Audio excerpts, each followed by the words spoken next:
Larry se rendait dans un gymnase pour faire sa séance de gym.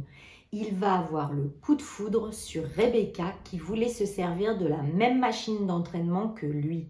Après quelques mois de rencontre, ils vont faire un mariage de rêve.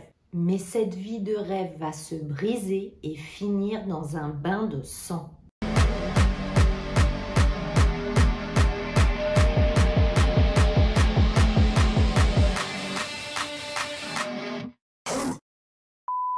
Hi tous, voici une histoire que vous connaissez peut-être, mais que j'avais vraiment envie de vous raconter.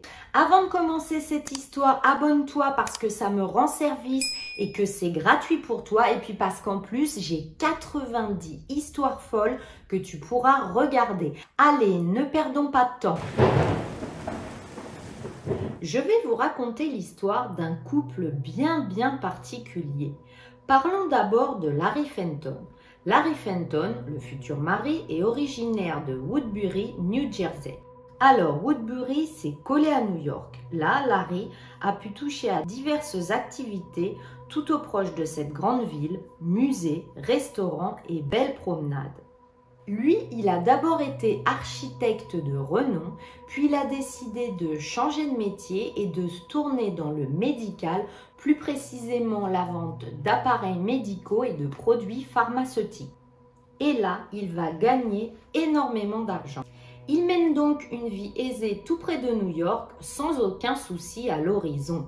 Puis là, Larry va rencontrer Rebecca Tundin, infirmière, dans sa salle de gym. En effet, Larry, qui avait à cœur de prendre soin de sa santé physique, s'était inscrit dans un gymnase. Et un jour, tout à son émerveillement, il va rencontrer Rebecca.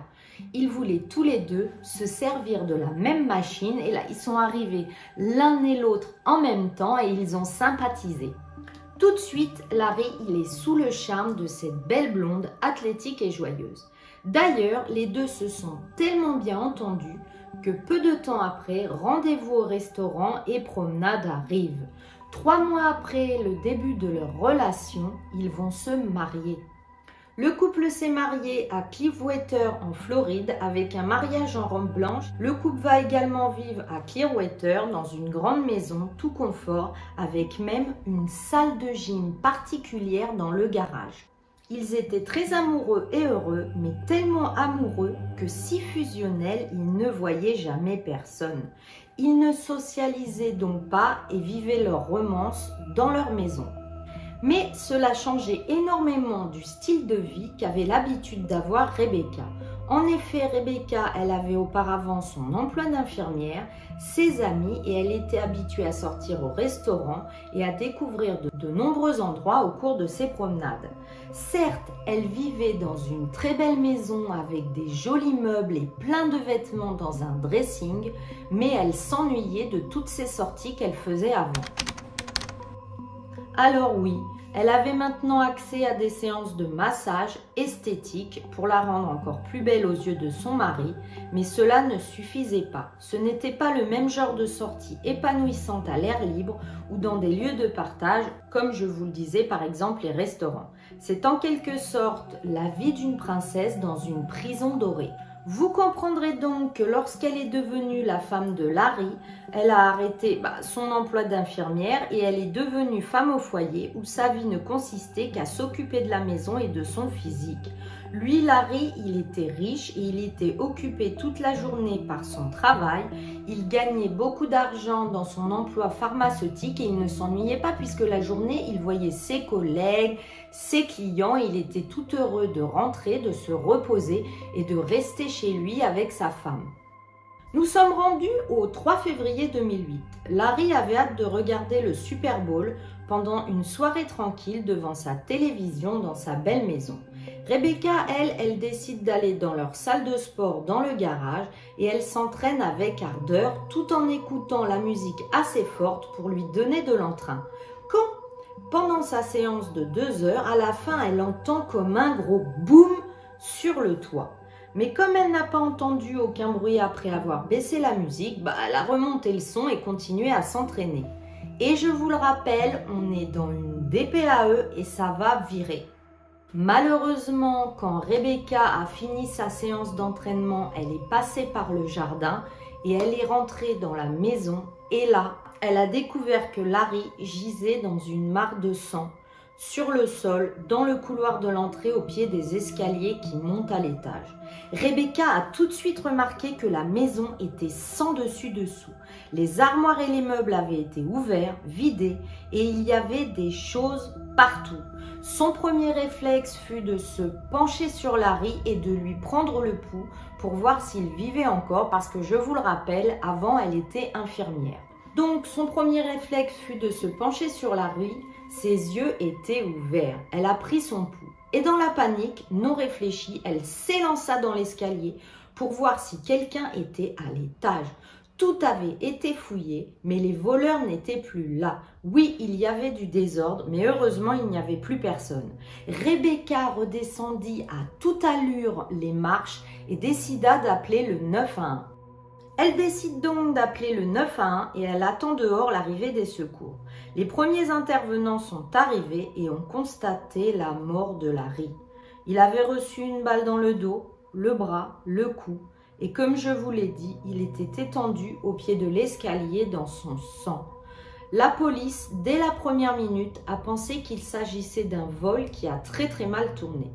Mais ils vont devenir très perplexes quand ils vont voir que le portefeuille de Larry était toujours sur lui avec tous ses billets et qu'aucun des autres objets de grande valeur ne manquait dans la maison.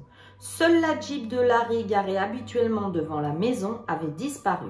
Rebecca, bien sûr, expliquera qu'elle était dans la salle de sport, musique à fond pendant ce temps-là.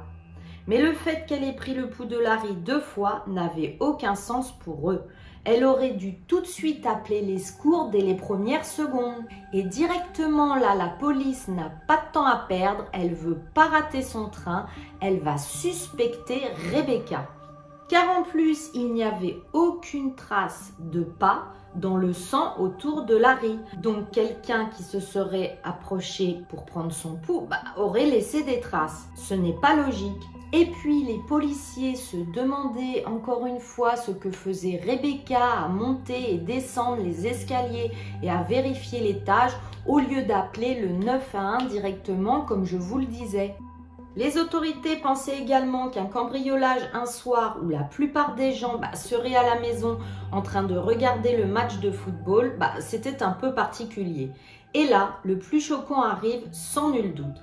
Rebecca est sous le choc, mais pourquoi elle est dehors à sourire et plaisanter avec les policiers à l'extérieur de la maison? Malgré leur intuition, les policiers n'avaient pas assez de preuves pour l'arrêter à cet instant. Mais alors, qui a tué Larry? Environ 2 jours après le meurtre, la Jeep de Larry a été retrouvée à environ un pâté de maison. Cette fois, les objets retrouvés à l'intérieur de la voiture ont soulevé encore plus de soupçons. À l'intérieur se trouvait un iPod, l'ordinateur portable et des bijoux de Larry. Le voleur présumé n'a jamais emporté ces objets qui sont restés dans sa voiture. Que faisait la voiture de Larry à cet endroit, à un pâté de maison avec ces objets? Cela n'a complètement aucun sens et cette affaire est de plus en plus bizarre et n'a aucune logique. Lorsque la voiture de Rebecca a été fouillée, la police a trouvé un sac en plastique contenant un revolver de calibre 38 et c'est le même calibre que celui qui a servi pour le meurtre. Cette arme d'ailleurs était celle de Larry qui normalement aurait dû se trouver dans leur maison dans un tiroir bien caché. Dans l'arme de Larry, il y avait 5 douilles à l'intérieur, exactement le même nombre de balles qui ont été tirées à l'intérieur de la maison sur Larry. Il a été déterminé en plus que cette arme était bien l'arme du crime. D'autres choses comme les clés de la voiture de Larry et certains bijoux et l'étui à fusil ont également été retrouvés à l'intérieur du sac en plastique dans la voiture de Larry. Juste au moment où la police pensait avoir son assassin, il y a eu un autre rebondissement dans l'histoire. Les résidus de balles se sont révélés négatifs sur Rebecca, car croyez-le ou non, que ce soit dans ses cheveux, sur sa peau, sur ses vêtements, sur ses mains, il n'y avait aucun résidu de balles. Et ça, si vous êtes le tireur, c'est pratiquement impossible. Et oui, c'est donc pratiquement impossible. Quand vous tirez avec une arme, il y a des milliers de fines particules qui s'expulsent à une vitesse folle et se plaquent sur vous partout. Même si vous prenez une douche ou si vous lavez vos vêtements, dans l'eau ou dans les fibres, il restera toujours des particules. Rebecca n'en avait aucune. Alors que la police pensait qu'elle aurait pu prendre une douche ou porter des gants, malgré tout ça, ils n'en avaient pas assez pour l'arrêter. Et là, des années vont passer sans que personne ne soit arrêté. Et en plus, la maison de Larry et Rebecca va brûler. D'ailleurs, seront retrouvées des traces d'accélérateur de feu dans l'incendie de la maison. Ce n'est pas un accident, ce qui sera d'ailleurs présenté comme une tentative de réclamation d'assurance de la part de Rebecca. À noter qu'une autre maison d'ailleurs dans la rue venait de brûler il y a peu de temps. À l'époque, Rebecca a dit à ABC Action News local qu'elle avait un pensionnaire vétéran de 80 ans qui vivait dans la maison, qu'elle l'a sauvé de la propriété, le récupérant et l'amenant à l'extérieur. Elle dira même que c'était juste une maison et qu'ils allaient bien. L'affaire va rester non résolue avant qu'elle ne reprenne en 2012. Cela fait donc 4 ans après le meurtre de ce pauvre Larry. L'affaire a été ouverte au grand jour lorsque l'ex-petite amie de Rebecca a fourni des informations. Alfred Nolen a dit à la police que lors d'une dispute, Rebecca a tenu un couteau sous sa gorge et a menacé de le tuer comme elle a tué Larry, son ex, dira-t-elle. La police s'est interrogée sur la crédibilité de cette déclaration, mais cette déclaration a été corroborée par d'autres témoins. Rebecca, elle dira que son ex-petite amie voulait la taper et qu'elle avait fait la mariole en disant ça, espérant lui faire peur et qu'il arrête de la taper. Et c'est pour ça donc qu'elle a menacé de le tuer comme elle aurait tué Larry, son ex. Et en 2014, Rebecca va finalement être arrêtée. Lors de son procès, nous sommes donc 6 ans après le meurtre, elle crie à qui veut l'entendre son innocence. L'accusation a affirmé qu'il y avait un motif financier. Rebecca avait un train de vie de princesse, mais si Larry mourait, elle avait tout et pouvait le dépenser à sa guise. De plus, la police s'est aperçue que Rebecca s'ennuyait dans son mariage, son mari ne voulait pas sortir et ce casanier lui rendait la vie monotone. En plus, elle avait des vues sur un restaurateur de la région très en vogue. Ils vont découvrir aussi que Rebecca dans le passé était escort girl et que c'est peut-être ainsi qu'elle avait rencontré son mari, qui peut-être la faisait rester à la maison pour ne pas qu'elle ait l'envie de recommencer, et ça c'est une supposition. Ils découvrirent aussi une police d'assurance vie d'1 demi-million de dollars qui bien sûr revenait à Rebecca si Larry était mort, plus tout son argent sur ses comptes, la maison, la voiture, etc. Par contre, sachez-le, s'ils divorçaient, elle n'aurait rien car ils avaient signé un contrat quand ils se sont mariés. En novembre 2015, un jury a déclaré Rebecca coupable de meurtre au premier degré et un juge l'a condamnée à la prison à vie sans possibilité de libération. Perpète, c'est perpète. Rebecca a toujours maintenu son innocence et croyait que la mort de Larry avait été causée par un vol qui avait mal tourné. Elle a affirmé avoir été victime d'un coup monté par un cambrioleur. Elle dira « Je ne pensais tout simplement pas que j'allais être arrêtée pour quelque chose d'aussi odieux. C'est une telle perte pour moi. Avec lui, je menais une vie de princesse. Je l'aimais profondément. Nous étions un couple amoureux et il n'y a personne pour dire le contraire. » Selon les registres de la prison, Rebecca reste incarcérée au Florida Women's Reception Center à Ocala en Floride. Sur cette affaire, tout le monde reste quand même méfiant car il n'y a aucune preuve directe, pas de résidus de balles, pas d'empreinte sur le pistolet, pas de témoin le jour J, pas de caméra vidéo ayant enregistré quoi que ce soit ou les sorties allées et venues de Rebecca qui aurait emmené la Jeep et autres, aucune violence antérieure dans le couple. Il y a juste un bon mobile d'argent et les dires d'un ex-petit copain qui finalement on s'apercevra avait besoin d'aider la police pour obtenir l'effacement d'un jugement pour une autre affaire de violence domestique dans laquelle il était coupable. Et ce cas donc reste très particulier car Rebecca est en prison sans aucune preuve directe et lourde et ça c'est vraiment très rare. D'ailleurs, une émission de femmes en prison Killer Woman a permis de faire une interview par Piers Morgan sur elle.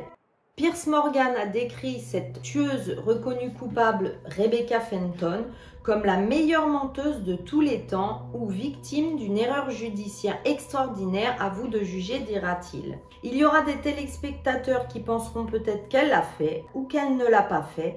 Cependant, lui, Piers Morgan, pense qu'après avoir passé du temps avec Rebecca et à l'avoir observée, Rebecca ment probablement et ça, c'est son avis à lui. Voilà, cette triste histoire pour Larry est finie. Bon, d'abord, dis-moi dans les commentaires si tu la connaissais parce que c'est quand même une histoire assez connue. Dis-moi aussi si tu penses que c'est elle qui a tué son mari ou si tu penses que c'est un cambriolage qui a mal tourné. Et de toute façon, je trouve ça incroyable qu'on n'ait pas de preuves directes telles que des empreintes sur l'arme. Bon, je sais, on peut les effacer, mais par contre, les résidus de poudre, c'est quand même assez exceptionnel qu'il n'y en ait aucun. Puisqu'ils se sont rencontrés dans une salle de gym, vous pouvez me laisser un emoji gym ou halter ou un autre si tu ne les trouves pas. Je voulais encore vous remercier mes abonnés chéris parce que vous êtes vraiment adorables de regarder mes vidéos et de laisser des super commentaires. Et si tu veux me faire encore plus plaisir, mais laisse-moi un pouce en l'air, abonne-toi et clique sur la clochette. Pensez à regarder derrière vous quand vous êtes dans une salle de gym. D'ici la prochaine fois, prenez bien soin de vous. Bye bye!